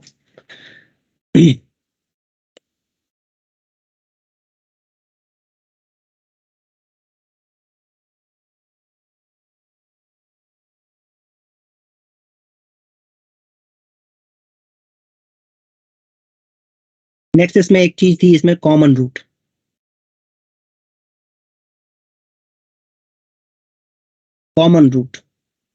कॉमन रूट का भी कॉन्सेप्ट था एक, कि मान लीजिए कि कोई दो क्वाड्रेटिक इक्वेशन है, a1x square plus b1x plus c1 is equal to 0 और a2x square plus b2x plus c2 is equal to 0। एक कॉमन रूट के लिए for one common root condition होती थी कुछ। याद आ रहा है कुछ कंडीशन क्या होती थी? कंडीशन याद नहीं हुआ तुम लोगों को। क्रॉस मल्टीप्लीकेशन से करते थे इसको। क्रॉस मल्टीप्लीकेशन से जैसे मान लो कि हमने अल्फा, इसका दोनों का कॉमन रूट है, फर्स्ट इक्वेशन का भी और सेकंड इक्वेशन दोनों का कॉमन रूट अल्फा है। तो अल्फा तो दोनों को फिर सेटिस्फाई करेगा, और दोनों को सेटिस्फाई करेगा तो हमारे पास दो इक्वेशंस आ जाएंगी। ये देखो ऐसे कुछ इस तरीके की दो इक्वेशंस आ जाएंगी। इनमें से ना, इन दोनों ही इक्वेशन में से अल्फा और अल्फा स्क्वायर की वैल्यू निकाल करके और एलिमिनेट करते हैं। Let alpha B a common root, let alpha B the common root. तो अल्फा अगर इन दोनों का कॉमन रूट है तो यहां से ना मैं अल्फा स्क्वायर भी निकाल सकता हूं और अल्फा भी निकाल सकता हूं। और फिर अल्फा जो कि वैल्यू निकल के आएगी, पता है क्या निकल के आएगी? निकाल के देख लेता हूं। चलो, लीनियर इक्वेशन जैसा सॉल्व करना है यहाँ पर। मेरी बात समझना ध्यान से, कि अल्फा स्क्वायर को मैं पहला वेरिएबल मान लेता हूं, एक्स जैसा कुछ या पी जैसा कुछ, और इसको क्यू लेट कर लेता हूं। तो मेरे लिए ये linear equation in two variables है ना। एक बार मैं अल्फा स्क्वायर निकालूंगा, सब्स्टिट्यूशन, एलिमिनेशन, क्रॉस मल्टीप्लिकेशन, जैसे मर्जी वैसे निकालो, कोई दिक्कत वाली बात नहीं है। तरीका क्या होता था इसका याद करते हैं एक बार। b1 b2 c1 c2 a1 a2 और b1 b2, ये होता था फॉर्मूला, ये होता तरीका। अब अल्फा स्क्वायर बाय क्या लेते थे? b1 c2 minus b2 c1, और is equal to alpha by क्या लेते थे? c1 a2 minus a1 c2, और इज इक्वल टू 1 बाय फिर क्या लेते थे? a1 b2 minus a2 b1। हाँ, आ गया जी। अल्फा स्क्वायर की वैल्यू आप देख सकते हो यहाँ से क्या आ रही है। अल्फा स्क्वायर की वैल्यू क्या आएगी बेटा? b1 c2 minus b2 c1 upon में a1 b2 minus a2 b1। और अल्फा की वैल्यू क्या आएगी? जब इन दोनों को इक्वेट करेंगे, तब अल्फा की वैल्यू आ जाएगी c1 a2 minus a1 c2 upon में a1 b2 minus a2 b1। अब क्योंकि ये अल्फा स्क्वायर है और ये अल्फा है, तो मैं अगर इस पूरे को स्क्वायर कर दूं, इस पूरे का स्क्वायर कर दूं, तो ये इसके बराबर हो जाएगा। किसके? इसके बराबर हो जाएगा। देख पा रहे हो, इसके बराबर हो जाएगा। तो इन दोनों को इक्वेट करके आप क्या कर सकते हो, अल्फा स्क्वायर यहां से निकाल करके दोनों को इक्वेट करके कंडीशन निकाल सकते हो। और वो कंडीशन क्या निकल के आती है पता है? देखो कंडीशन क्या निकल के आएगी, B1C2 minus B2C1, A1B2 minus A2B1 और इक्वल टू C1A2 या A2C1, C2A1 माइनस या C1A2 माइनस A1C2 का होल स्क्वायर। ये कंडीशन होती है फॉर अ कॉमन रूट। एक कॉमन रूट होने के लिए, दो क्वाड्रेटिक इक्वेशन का एक रूट कॉमन होने के लिए ये कंडीशन निकल के आती है। ठीक है, ये कंडीशन फुलफिल अगर हो रही है तो इसका मतलब दो जो क्वाड्रेटिक इक्वेशन है उनमें एक रूट कॉमन होगा। अच्छा, दोनों रूट कॉमन होगा उसके लिए, फॉर बोथ रूट्स कॉमन, दोनों इक्वेशन में इन दोनों क्वाड्रेटिक के दोनों, तो उसके लिए कुछ और खास बात नहीं है, बस खाली A1/A2, B1/B2 और C1/C2 बराबर हो जाना चाहिए। अगर A1/A2, B1/B2 और C1/C2 अगर बराबर हो रहे हैं तो ये दोनों quadratic equation same quadratic equation जैसा बन जाएगा, मतलब उनके रूट सेम हो जाएंगे। क्वाड्रेटिक इक्वेशन तो अलग अलग माना जाएगा बट रूट्स दोनों के सेम हो जाएंगे। और अगर दोनों में एक रूट कॉमन है, एग्जैक्टली एक रूट कॉमन है, तो उसके लिए देखो रिजल्ट ये है, B1C2 माइनस B2C1 इनटू में A1B2 minus A2B1 equal to C1A2 minus A1C2 का होल स्क्वायर। तो ये है कंडीशन फॉर कॉमन रूट्स। दोनों रूट कॉमन होगा उसके लिए ये, और एक रूट कॉमन होगा उसके लिए ये है कंडीशन। समझ गए बच्चों?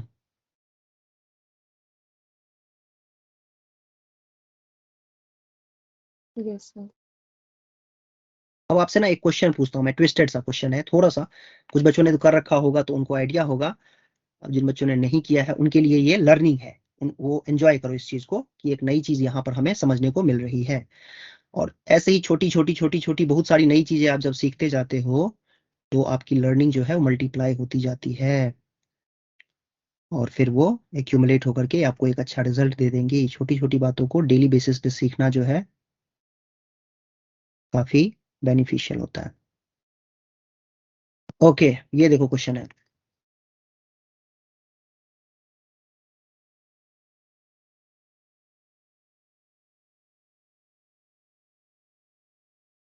एक कॉमन रूट है।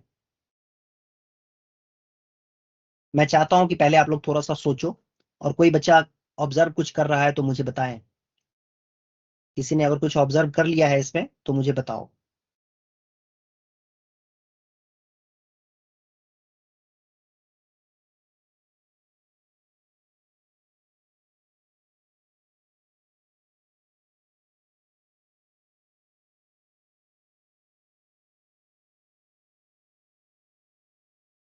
एक कॉमन रूट है और ABC ट्रायंगल का साइड है, ये क्या खिचड़ी पका दी इन्होंने? अभी तो कॉमन रूट को भी सही तरीके से समझ में नहीं आया, इन्होंने ट्रायंगल भी बीच में डाल दिया। ये क्या बकवास।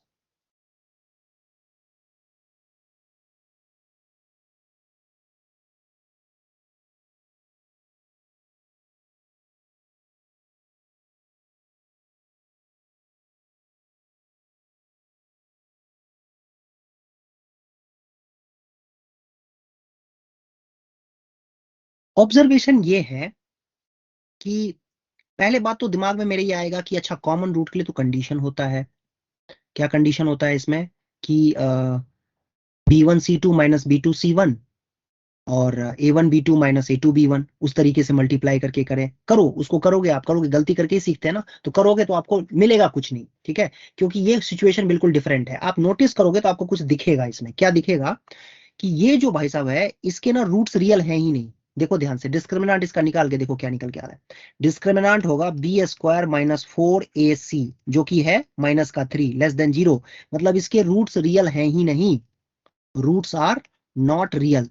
ठीक है, और जब रूट्स रियल नहीं होते हैं तो एक रूट क्या होगा इसका, कॉन्जुगेट कॉम्प्लेक्स नंबर जैसा कुछ दिखेगा, तो दूसरा भी उसका रूट कॉम्प्लेक्स ही होगा, जैसा कि हम लोगों ने उसमें किया था, इरेशनल वाले रूट में किया था कि एक अगर 2 + √3 है तो दूसरा क्या हो जाएगा, 2 - √3 हो जाएगा। तो कॉम्प्लेक्स रूट्स जो हैं, यहां से हम ये भी कह सकते हैं कि कॉम्प्लेक्स रूट्स हैं इसके एग्जिस्ट इन पेयर। पेयर का मतलब ये हुआ कि एक अगर a प्लस आयोटा b है तो दूसरा क्या हो जाएगा a माइनस आयोटा b, अगर A B C real number है तो x square plus x plus one is equal to zero के जो रूट्स होंगे बच्चों, देखो क्या निकल के आएगा, -1 प्लस माइनस अंडर रूट 3 -3 आ जाएगा, सॉरी, अपॉन में 2, दैट मीन्स -1 प्लस √3 आयोटा और अपॉन में 2 और फिर -1 माइनस √3 आयोटा बाई 2। किसी को पता है ये कुछ तो होता था, ये कुछ तो होता था, इसी को कुछ कहते थे हम, यस ओमेगा, यस, और इसको क्या कहते थे, omega omega square, yes omega. हालांकि चलो वो तो डिफरेंट बात है, इसको लिखने का शॉर्टकट तरीका है ओमेगा, बस हमने इसको नया नाम दे दिया है कि ओमेगा, बट है तो ये कॉम्प्लेक्स नंबर ही ना। और ध्यान से देखो, एक प्लस साइन आया हुआ है, दूसरी बार माइनस का साइन आया हुआ है, देख रहे हो यहाँ पे, नोटिस कर रहे हो, तो प्लस और माइनस का साइन जो आ रखा है ये इंपॉर्टेंट है समझना, यहाँ पर कंजुगेट में एग्जिस्ट करते हैं। तो कहने का मतलब ये हुआ कि इसके दोनों रूट्स कॉम्प्लेक्स हैं, है ना। और एबीसी क्योंकि रियल नंबर है तो एबीसी में एक रूट कॉमन नहीं हो सकता है ना। कोई ऐसा क्वाड्रेटिक इक्वेशन होगा, कोई ऐसा क्वाड्रेटिक इक्वेशन होगा जिसमें कि एक रूट जो है वो रियल हो और एक रूट इमेजिनरी हो, ऐसा नहीं होता है। कॉम्प्लेक्स रूट एग्जिस्ट करते ही हैं पेयर में, तो इसका मतलब ये हुआ कि इन दोनों इक्वेशन के दोनों रूट कॉमन होंगे, ठीक है। So a x square plus B x plus C is equal to 0 and x square plus x plus 1 is equal to 0, इनके दोनों रूट कॉमन होंगे यहाँ पर। क्यों? क्योंकि इसका एक रूट रियल है, एक सॉरी आई एम सॉरी, दोनों रूट इसके नॉन रियल है, दोनों रूट कॉम्प्लेक्स रूट्स आ रहे हैं, और इसमें कहा गया है एक रूट कॉमन है, लेकिन कॉम्प्लेक्स रूट अकेला जाएगा ही नहीं, वो कहेगा मैं दोनों साथ जाए, हम दोनों साथ जाएंगे, पेयर में जाएंगे। तो इसका मतलब इनडायरेक्ट वे में तुमसे ये कह रहा है कि इसके दोनों रूट कॉमन है, बोथ रूट्स कॉमन, दोनों रूट जो है बोथ रूट्स कॉमन है इसमें। और दोनों रूट कॉमन हो जाएगा बच्चों, तो उस केस में ये कहा जा सकता है कि a/1 कोएफिशिएंट का रेशियो सेम होता है, b/1 और c/1 बराबर हो जाएंगे, ठीक है। तो नेचर ऑफ ट्राइंगल कहा गया है, तो नेचर ऑफ ट्राइंगल तो यहां से साफ साफ समझ में आ रहा है कि ए बी सी तीनों बराबर हैं, तो ऑब्वियस सी बात है कि triangle is equilateral, triangle is equilateral. बोलिए क्या समझ में आया आप लोगों को, यहाँ पे क्या समझ में आया बताइए। यहां से ये समझ में आया हमें कि अगर कॉम्प्लेक्स नंबर में एक सॉरी कॉम्प्लेक्स नंबर कह रहा हूं, दो क्वाड्रेटिक इक्वेशंस हैं, दोनों के कोएफिशिएंट रियल नंबर्स हैं, और हमें ये कह दिया जाए कि भाई एक दोनों में एक रूट कॉमन है, लेकिन हमें यह पता चल जाए किसी तरीके से कि एक क्वाड्रेटिक इक्वेशन जिसको सॉल्व करके हम रूट निकाल सकते हैं, उसके दोनों रूट अगर इमेजिनरी है या नॉन रियल है, दोनों रूट्स अगर नॉन रियल है, तो एक रूट जो बोल रहा है ना कि कॉमन है एक रूट, वो ऐसा हो ही नहीं सकता है, क्योंकि कॉम्प्लेक्स रूट्स जो होते हैं, कॉम्प्लेक्स नंबर में जो रूट्स आते हैं वो पेयर में एग्जिस्ट करते हैं। मतलब कोई तुम्हें कह दे कि a x square plus B x plus C is equal to 0 का एक रूट अगर 2 + 3 आयोटा है, तो तुम्हें सुनाई ये देना चाहिए कि एक रूट 2 + 3 आयोटा है और दूसरा 2 - 3 आयोटा है। दो बातें तुम्हें सुनाई देनी चाहिए कि एक अगर 2 + 3 आयोटा है तो दूसरा 2 - 3 आयोटा भी होगा, ठीक है। सो इसने तुम्हें ट्रैप करने की कोशिश की थी कि एक रूट कह रहा है कॉमन है, एक नहीं कॉमन है, दोनों रूट कॉमन है। और दोनों रूट जब कॉमन होता है तो हम सीधा सीधा क्या करते हैं, कोएफिशिएंट का रेशियो बराबर कर देते हैं, और कोएफिशिएंट के रेशियो बराबर करने से हमें ये समझ में आ रहा है कि एबीसी बराबर है, लेकिन एबीसी तो ट्राइंगल के साइड्स की लेंथ है, तो एबीसी जब बराबर होगा तो इसका मतलब ट्राइंगल इक्विलेटरल है। आगे बात समझ में पूरा? Yes sir. बोलिए बच्चों, थोड़ा बहुत आइडिया तो लगा होगा, जल्दी जल्दी करा रहा हूं तो थोड़ा बहुत कम भी समझ में आ रहा होगा, लेकिन एक बार खुद से आप लोग, मेन मुद्दा क्या है कि थोड़ा सा मैं स्पार्क अभी दे रहा हूं आप लोगों को, है ना, एक तरीके से थोड़ा सा आइडिया मैं दे रहा हूं, बल्कि आपको कंफ्यूज कर रहा हूं मैं, एक तरीके से देखा जाए तो, है ना। मैं कंफ्यूज कर रहा हूं ताकि आप लोग घर पे जाकर के फिर से एक बार दोबारा इसको पढ़ें, रिवाइज करें चीजों को, टारगेट पीछे वाला टारगेट निकालें पिछले साल वाला, और उसको जाकर के आप देखें, थोड़ा बहुत जो कुछ भी सीखने को मिलेगा सीखेंगे समझेंगे, है ना, पीछे पड़ जाएंगे क्वेश्चंस के, सॉल्व करेंगे, तभी तो यही तो लर्निंग है, और क्या है। अच्छा, सेम सिमिलर क्वेश्चन मैं आपको चाहूँ तो एक क्वेश्चन और देता हूँ, ये आप इसको देखते ही समझ जाओगे, ये बिल्कुल सेम क्वेश्चन है, बस खाली नंबर्स अलग अलग कर दिए हैं इसके अंदर। ये देखो,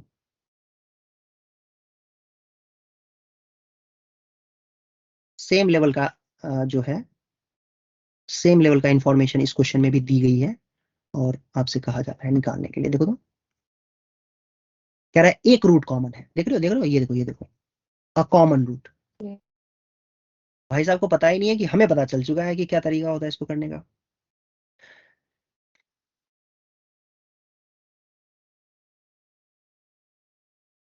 इस इक्वेशन को देखो, घूरो इसको, क्या हो रहा है, इस इक्वेशन को देख करके क्या पता चल रहा है, इसके रूट्स नॉन रियल है, रूट्स आर कॉम्प्लेक्स, ठीक है। भाई रूट कॉम्प्लेक्स हैं तो अच्छा, एबीसी इन्होंने क्वेश्चन में लिखा नहीं है एबीसी रियल नंबर है, बट हम मान के चल रहे हैं एबीसी रियल नंबर ही है, ऑब्वियस सी बात है। इन्होंने थोड़ी सी गलती कर दी है, एबीसी लिखना चाहिए था इनको कि रियल नंबर है, और एबीसी रियल नंबर है और एक रूट कॉमन है, एक रूट कॉमन हो ही नहीं सकता। क्यों? क्योंकि इसके रूट्स कॉम्प्लेक्स है। अभी कॉम्प्लेक्स कैसे कह दिया हमने? डिस्क्रिमिनांट चेक करके। डिस्क्रिमिनांट क्या होगा इसका? B square minus 4ac, 4 minus 12 minus का 8 -2. माइनस 8 माइनस 8 ना, minus 8 less than 0। Yes, Yes, sir. Discriminant इसका लेस देन 0 है, इसके रूट्स रियल होने वाले नहीं है, तो एक रूट कॉमन जा नहीं सकता, कहेगा हम दोनों साथ में जाएंगे, मतलब इसके भी दोनों रूट जो है कॉम्प्लेक्स ही होंगे। अब ये दोनों रूट कॉमन हो गया ना अल्टीमेटली, क्योंकि कॉम्प्लेक्स रूट अकेला कहीं जाता ही नहीं है, वो पेयर के साथ जाएगा। तो ऑब्वियस सी बात है, दोनों रूट कॉमन हो गया, और दोनों रूट जैसे ही कॉमन हुआ तो कोएफिशिएंट का रेशियो सेम हो जाता है। एक्स स्क्वायर के कोएफिशिएंट का रेशियो, एक्स के कोएफिशिएंट का रेशियो और कांस्टेंट टर्म के रेशियो सेम ही हो जाएगा। हमसे यही पूछा गया था, A:B:C, A:2B:C आ गया 1:2:3। ये आंसर है। समझ में आ गई बात बच्चों? बोलिए। Yes, sir. Okay,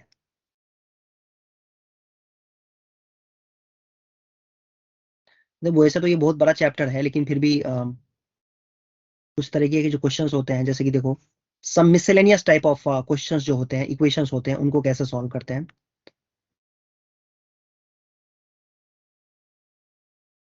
miscellaneous type के इक्वेशंस हैं इसमें। इसमें कह रहा है कि एक्स की वैल्यू निकालो, क्या होगी। तो इसमें हम नोटिस ये कर सकते हैं कि अगर इसको इसके साथ देखें तो 24 आ रहा है मल्टीप्लाई करके, और इसको इसके साथ देखें तो 24 आ रहा है।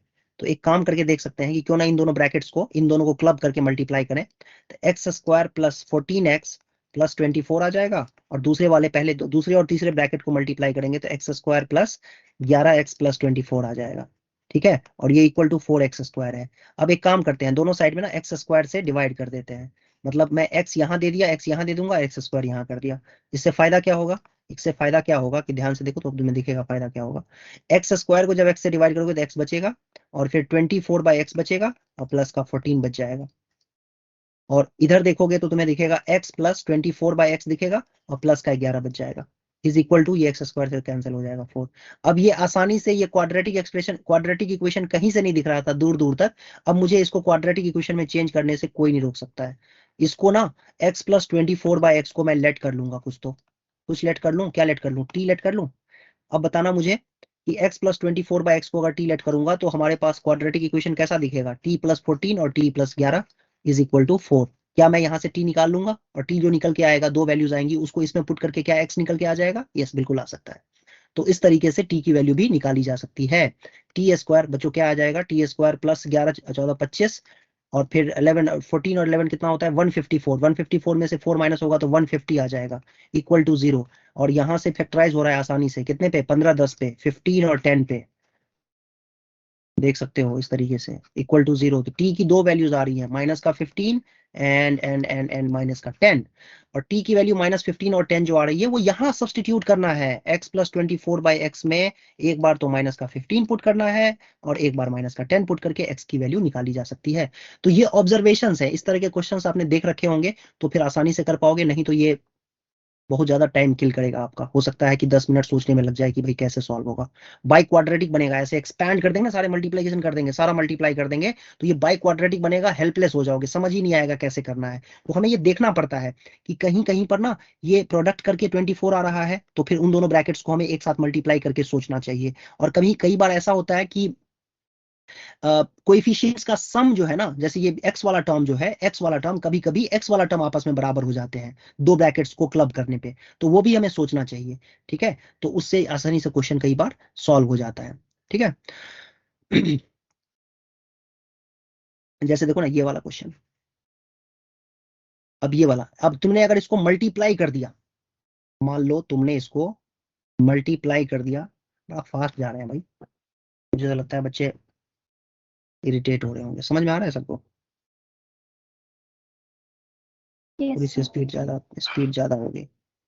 देखो ये क्वेश्चन है, ये ऊपर जैसा ही क्वेश्चन है, बट इसमें ना मल्टीप्लिकेशन करने से कुछ नहीं मिलेगा।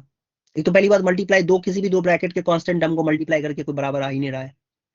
लेकिन एक बात है, अगर मैं इस ब्रैकेट को इसके साथ देखूं तो ना एक्स स्क्वायर के साथ जो एक्स वाला टर्म आएगा वो माइनस का 5x आएगा, और इन दोनों को क्लब करके देखो, तो इन दोनों को क्लब करोगे तो भी माइनस का 5x ही आएगा। सो इन दोनों को एक साथ मल्टीप्लाई कर लेते हैं, फर्स्ट लास्ट वाले को, तो एक्स स्क्वायर माइनस का 5x प्लस 4 आ जाएगा, और दूसरे वाले को करेंगे तो x square minus 5x plus का 6 आ जाएगा equal to 3।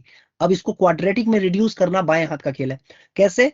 X square minus 5x को कुछ लेट कर लेंगे t, x square minus 5x को क्या लेट कर लेंगे t, तो ये क्वाड्रेटिक इक्वेशन में कन्वर्ट हो जाएगा बड़ी आसानी से। कैसे कैसे कैसे? t प्लस 4 और फिर t प्लस 6, और फिर यहां से t की वैल्यू निकाल लेंगे और उसके बाद यहां जाके पुट कर देंगे तो x की वैल्यू भी आ जाएगी। तो कई तरीके से इक्वेशन को कई तरीके से दिया जा सकता है सॉल्व करने के लिए।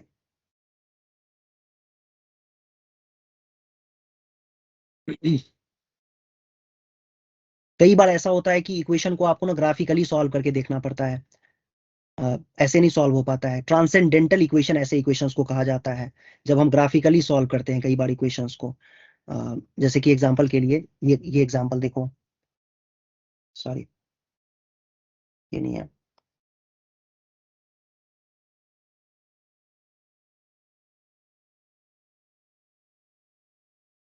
एक मिनट। आपको कोई कहता है कि इसमें x की वैल्यू बताओ क्या होगी, इसमें find x, find x, find x नहीं, फाइंड नंबर ऑफ सॉल्यूशंस कहना चाहिए इसमें, है ना।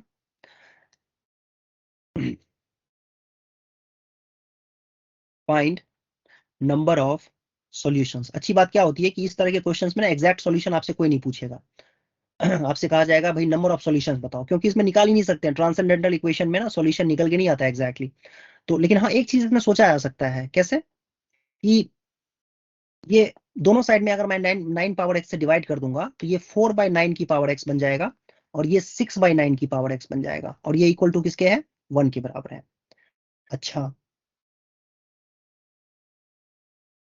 ठीक है।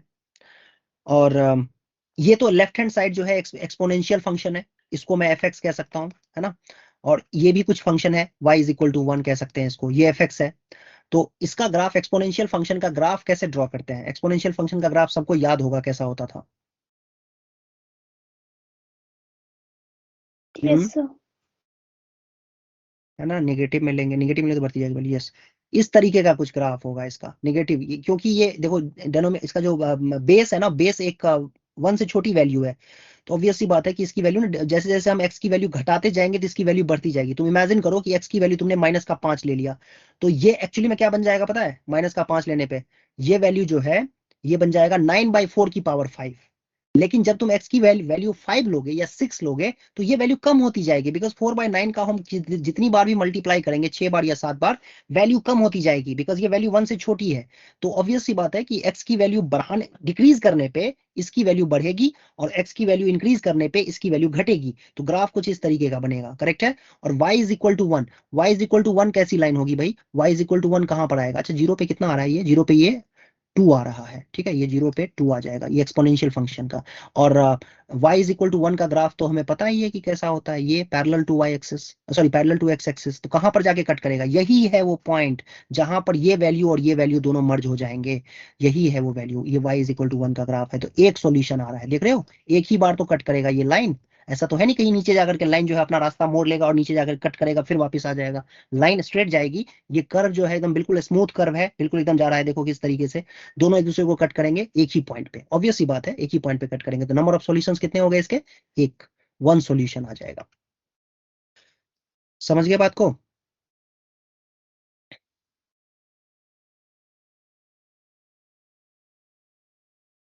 बोलो, नहीं आया समझ? नहीं आया? आ गया समझ में। आ गया? यस। ओके। ये बहुत बड़ा चैप्टर है, तो अब मेरे ख्याल से अब आगे तो मुश्किल है कि आज कंप्लीट करवा पाऊँ इसमें। अभी तो एक टॉपिक रह गया इसके अंदर, तो देखते हैं, अगर क्लास लगी तो फिर करेंगे, नहीं तो कोई बात नहीं। अ,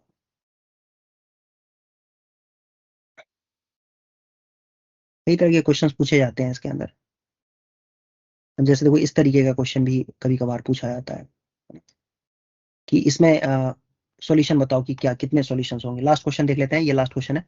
इसमें देखो कहता है नंबर ऑफ सॉल्यूशन बताओ कितना होगा। क्वाड्रेटिक इक्वेशन में ही कौन है, हालांकि ये क्वाड्रेटिक इक्वेशन कहीं से भी नहीं है ना। क्वाड्रेटिक इक्वेशन में यस कन्वर्ट जरूर हम कर सकते हैं इसको, बट ये क्वाड्रेटिक इक्वेशन नहीं है। क्वाड्रेटिक इक्वेशन का मतलब होता है ax² + bx + c होना चाहिए। तो ये तो इसमें तो e पावर sin x दे रखा है, तो इसको यस ट्रांसफॉर्म कर सकते हैं क्वाड्रेटिक में, बट ये क्वाड्रेटिक है नहीं। तो इसको सॉल्यूशन सॉल्व करना है। अब बच्चे हाथ पैर मारेंगे, ई पावर साइन एक्स को कुछ लेट कर लेंगे, वेट कर लेंगे ऐसे, लेकिन इतना करने की जरूरत नहीं है। हमें समझना पड़ेगा कि ये ई पावर साइन एक्स को मान लो मैंने राइट साइड में रखा है, सॉरी लेफ्ट साइड में रखा हुआ है, और बाकियों को राइट साइड में ट्रांसफर कर रहे हैं। तो अब यहां से आपको समझ में आ रहा होगा कि ये जो भाई साहब है, ये साइन एक्स जो है, ये साइन एक्स की मैक्सिमम वैल्यू कहां से कहां तक हो सकती है। मैक्सिमम कितना हो सकता है ये, -1 to 1 1 1 -1 to 1, मैक्सिमम 1 हो जाएगी। तो इसकी मैक्स जो वैल्यू होगी एलएचएस की जो मैक्स वैल्यू होगी वो कितनी हो जाएगी, ई पावर 1, दैट इज ई, है ना। बट राइट हैंड साइड जो है, राइट हैंड साइड तो पक्की बात है कि 4 से बड़ी है, 4 से तो बड़ी ही है यस ना, सर। 4 में कुछ ऐड ही तो हो रहा है। तो भाई एलएचएस जो है मैक्सिमम जा सकता है ई तक, और ई का मतलब है अप्रोक्सीमेट 2.71, इसकी अप्रोक्सीमेट वैल्यू 2.71 होती है।